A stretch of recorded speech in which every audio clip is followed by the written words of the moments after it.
Teodorico el Grande, el rey godo que conservó Roma. Prólogo A. El bárbaro que quiso ser custodio de Roma. En la atmósfera de derrumbe y transformación que siguió al colapso del Imperio Romano de Occidente surgieron figuras que encarnaron el cruce entre mundos. Guerreros germánicos que hablaban latín cortes, que mezclaban prácticas bárbaras y administrativas romanas. Reinos que usaban la tradición imperial como coartada de nueva legitimidad. Entre esas figuras, ninguna resulta más paradójica y sugestiva que Teodorico, llamado el Grande Hun, rey ostrogodo, nacido en la periferia cuyo destino fue custodiar, administrar y en cierto sentido preservar a Roma. Llegó a la península como foederatus, venció a un usurpador germánico, Odoacro, gobernó Italia durante décadas y procuró mantener viva la maquinaria romana, el Senado, los códigos, las ciudades, mientras imponía una hegemonía germana. Fue tanto restaurador pragmático como símbolo de una época en la convicción, tal vez ingenua, de que las instituciones romanas podían sobrevivir bajo el cetro de un rey extranjero. Esta crónica sigue su paso de rehén imperial a rey, de general de paso a arquitecto, de una convivencia tensa entre pueblos, de protector a prisionero de las contradicciones que él mismo había tejido, y orígenes y formación en niño en la frontera. Huésped en Constantinopla, Teodorico nació en la estepa danubiana, en la sociedad germánica de los ostrogodos, en la década de 450. Su familia pertenecía a la aristocracia goda. Fue hijo de un caudillo que se movía entre alianzas tribales, servicio militar y acuerdos con el Imperio Oriental. Como era práctica habitual, fue enviado joven a Constantinopla como rehén, una condición que tenía contraintuitivamente función formativa. Allí conoció la administración imperial, escuchó latín pulido, vio ceremonias cortesanas y aprendió a medir el lenguaje del poder. La estancia en la capital imperial dejó huellas. Teodorico no se transformó en romano, pero interiorizó técnicas diplomáticas y supo apreciar el valor simbólico del trono y de la urbe. Es esa doble socialización, godo de sangre y estudiante de cortes, lo que explica su singularidad. Un príncipe que uniría hábitos de guerra con nociones administrativas que luego aplicaría en Italia. Segundo, del jefe tribal al rey con ambición italiana, los ostrogodos vivían un periodo de movilidad. Tras episodios de confrontación y acomodación con los imperios, su liderato necesitaba dar respuesta a nuevas realidades, a la presión de unos desplazamientos y la tentación de asentarse en territorios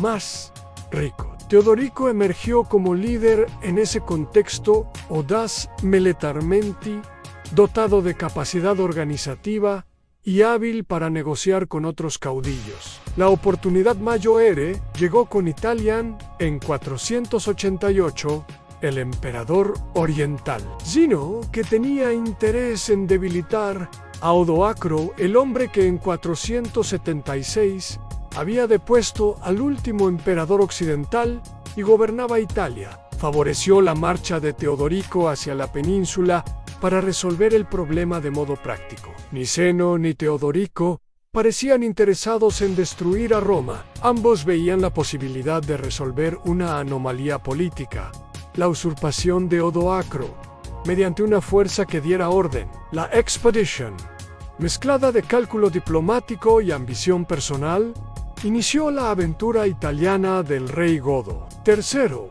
la campaña italiana y la caída de Odoacro en estrategia, asedio y mesa de traición. La campaña fue larga y tensa. Teodorico cruzó los Alpes, venció a contingentes y protegió a poblaciones que se aliaron con él contra el gobierno de Ravenna. La guerra culminó con el asedio a la ciudad de Ravenna, donde Odoacro se había atrincherado. Tras un asedio que desgastó, se llegó a una negociación aparente.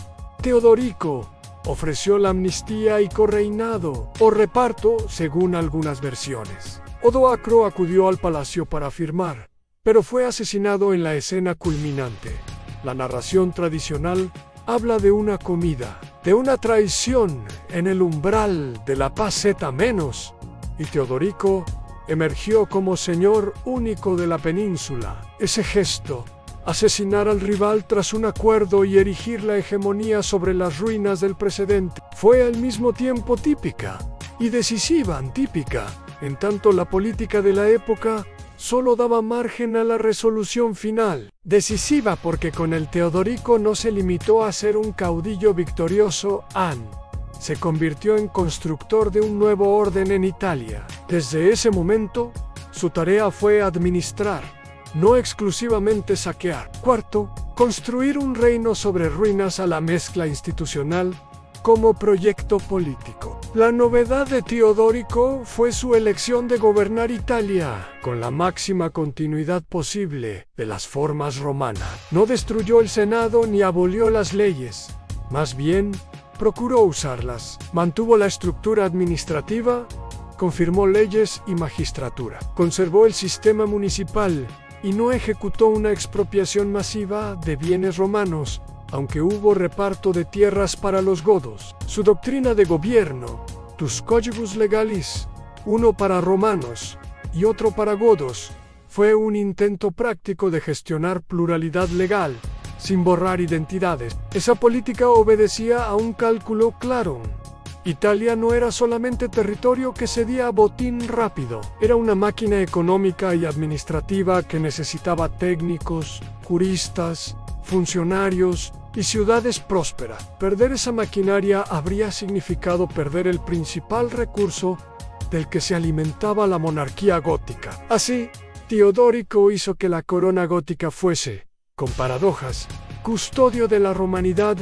Recaudó impuestos, pagó funcionarios y protegió el comercio para sostener las arcas. B. Cultura y corte en Ravenna, mosaicos y el programa de prestigio. El reinado del rey godo no fue feo ni áspero. Tuvo una sensibilidad por la representación pública. Eligió Ravenna como capital simbólica, una ciudad que aún conservaba salones imperiales, iglesias notables y una tradición artística. Teodorico y su corte impulsaron obras que hoy son emblemas en iglesias, mosaicos, el mausoleo que llevaría su nombre, la documentación del gobierno, como la colección de cartas y actas que Casiodoro, su canciller y ministro, compiló, demuestra la voluntad de proyectar una autoridad culta, no solamente militar. La corte fue un escenario mixto, se hablaba gótico en los cuarteles, latín en los despachos. Casiodoro y Boecio fueron los intelectuales que representaron el puente entre tradición romana y política gótica. El patrocinio cultural fue, además, instrumento en preservó la administración letrada y le dotó de legitimidad pública ante los ciudadanos romanos. Sexto, la política religiosa, intolerancia calculada y fracturas crecientes. Teodorico era arriano, una variante cristiana distinta de la ortodoxia, nicena mayoritaria entre romanos, y su país estaba poblado en la cúspide por godos arrianos. En lo religioso, su política inicial fue la de la tolerancia instrumental. Permitió a los católicos seguir su culto, protegió iglesias y evitó persecuciones sistemáticas. Exigió, no obstante, la lealtad política. Esa estrategia buscaba equilibrio. No quería que la religión fuera motivo de guerra civil. Con el tiempo, sin embargo, las tensiones crecieron.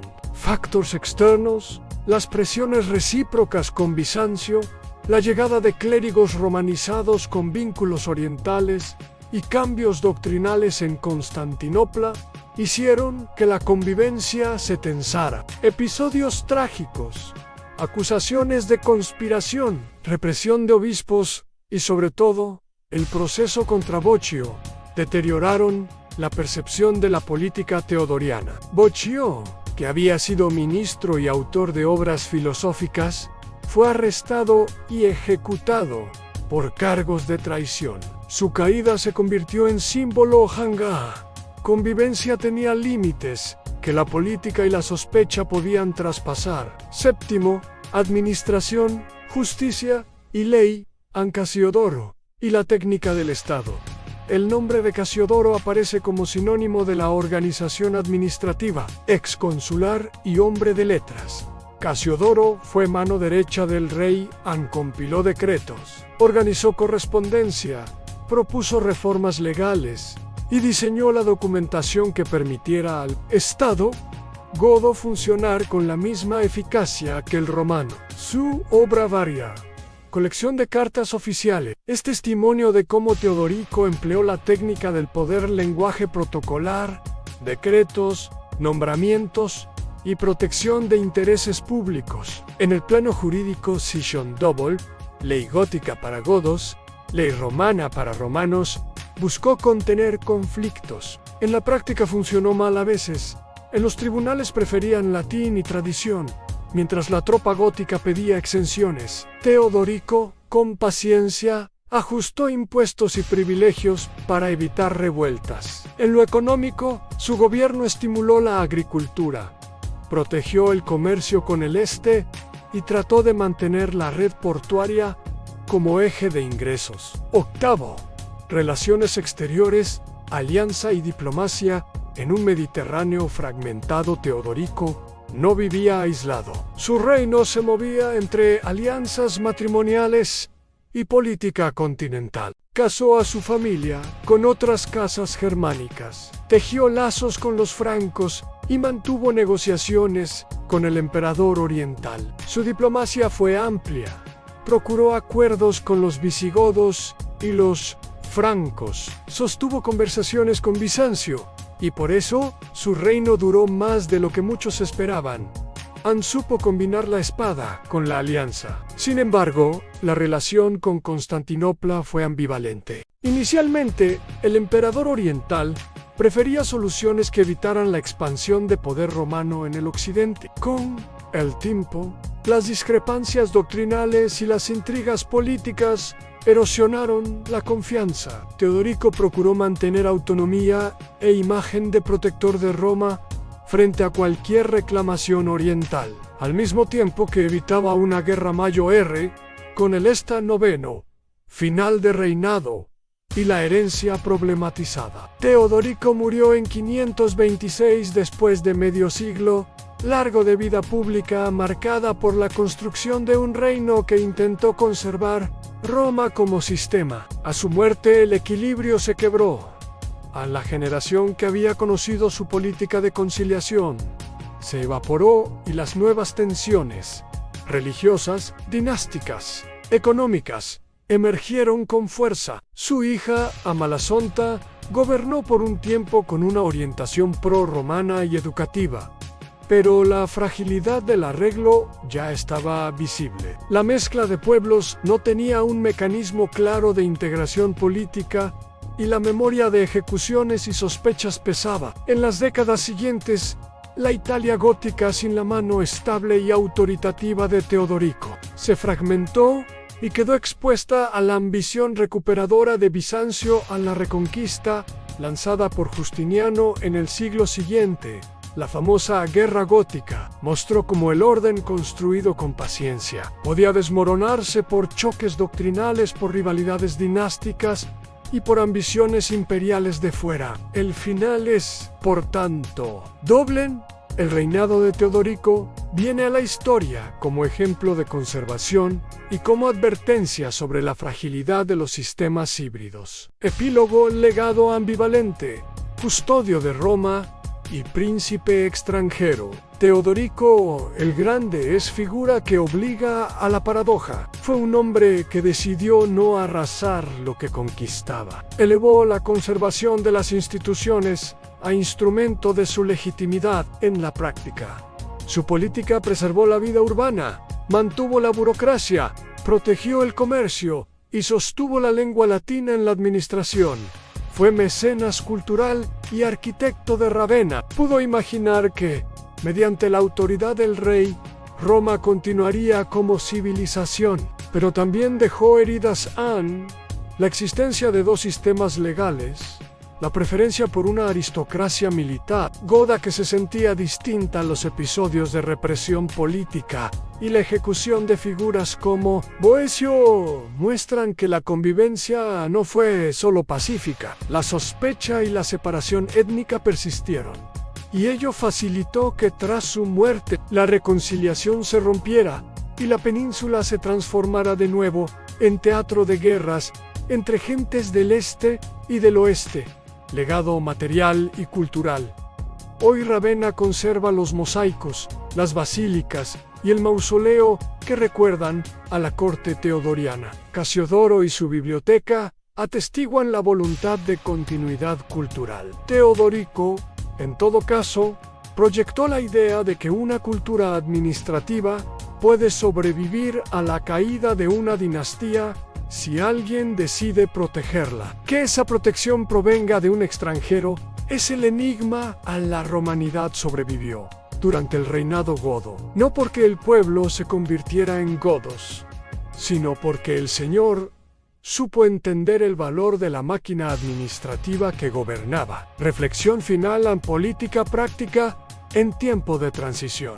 La historia de Teodorico es la historia de un gobernante que midió la realidad más que las quimeras. Prefirió la estabilidad, con arreglos improbables y contradicciones, a la gloria efímera de la conquista sin gobierno. Su reinado invita a pensar el poder en términos técnicos, no solo conquista, sino mantenimiento, no solo victoria, sino administración, no solo épica, sino oficina. Pero también recuerda otra lección: a la política híbrida necesita cementos más potentes que los decretos y las bendiciones. Necesita proyectos de integración que trasciendan generaciones. Sin esa continuidad, la tutela se vuelve preludio de nuevas rupturas. Así concluye la crónica de Teodorico el Grande en el rey godo que conservó Roma, un príncipe fronterizo que entendió que la grandeza no siempre se conquista con sangre, sino que a veces se custodia con pagas. Los decretos y mosaicos nos muestran la riqueza de la historia, pero también nos recuerdan que la historia implacable desafía cualquier equilibrio que la ambición humana haya logrado. Así que, si te ha gustado este contenido, no olvides suscribirte al canal y darle like al video. Tu apoyo es fundamental.